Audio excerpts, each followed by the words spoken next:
नमस्कार, स्वागत है आप सभी का वीके न्यूज पर। मैं हूं आपके साथ मेघना सचदेवा। जुर्म की दुनिया में अलग अलग तरह के अपराधी होते हैं। कोई शातिर होता है तो कोई जुर्म की दुनिया का बेताज बादशाह बनने की कोशिश करता है, लेकिन ऐसा करने के लिए वो बड़े से बड़े अपराध को अंजाम देता है। आज एक ऐसा ही सीरियल किलर सामने आया जिसके बारे में हम आपको बताएंगे, जिसकी कहानी सुनकर आप दंग रह जाएंगे। महाराष्ट्र में लगभग 5 साल पहले डॉक्टर संतोष पॉल की कहानी सामने आई थी। वो सनकी कैसे हत्या की वारदातों को अंजाम दे रहा था, सब बातें खुलकर सामने आ गई। लेकिन अब 5 साल बाद महाराष्ट्र के सतारा से एक और सनकी का मामला सामने आया। इस बार विलेन के रूप में नितिन गोले का नाम सामने आ चुका है। पुलिस जांच में अब तक कुछ बहुत अहम सबूत मिले हैं। उसकी पत्नी और प्रेमिका की हत्या उसने कैसे की, ये जानकारी भी अब सामने आ चुकी है।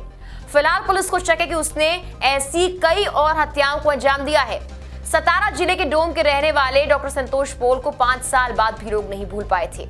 उसी की तरह एक और सनकी की कहानी अब दहशत फैलाने के लिए काफी है। डॉक्टर पॉल ने 7 महिलाओं को मौत की नींद सुलाया था और जिंदा दफना दिया था। डॉक्टर पॉल की तरह अब वाई तालुका के नितिन गोले ने भी महिलाओं की हत्या की, जो उसकी पत्नी और प्रेमिका थी।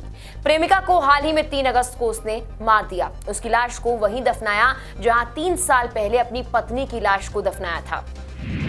इसके साथ ही पुलिस अब इस बात की जांच भी कर रही है कि थाने में जिन 2 शख्स की लापता की रिपोर्ट सामने आई है, क्या उनकी भी हत्या नितिन गोले ने ही की है।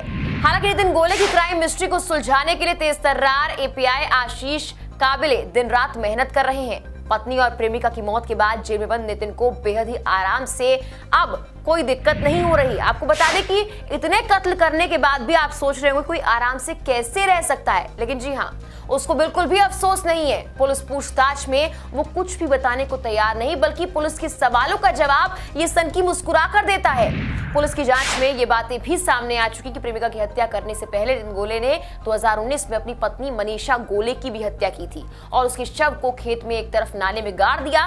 बताया गया कि जहां पर खुदाई की गई तो उसमें से कंकाल निकला है, चूड़ियां निकली हैं। पुलिस ने इन सभी चीजों को बरामद कर लिया है, एविडेंस के तौर पर रखा है। लेकिन सबसे बड़ी बात, अभी इस मिस्ट्री को सुलझाने के लिए पुलिस को काफी वक्त लग सकता है। फिलहाल के लिए इस वीडियो में इतना ही। तमाम खबरों के लिए आप देखते रहिए वीके न्यूज। नमस्कार।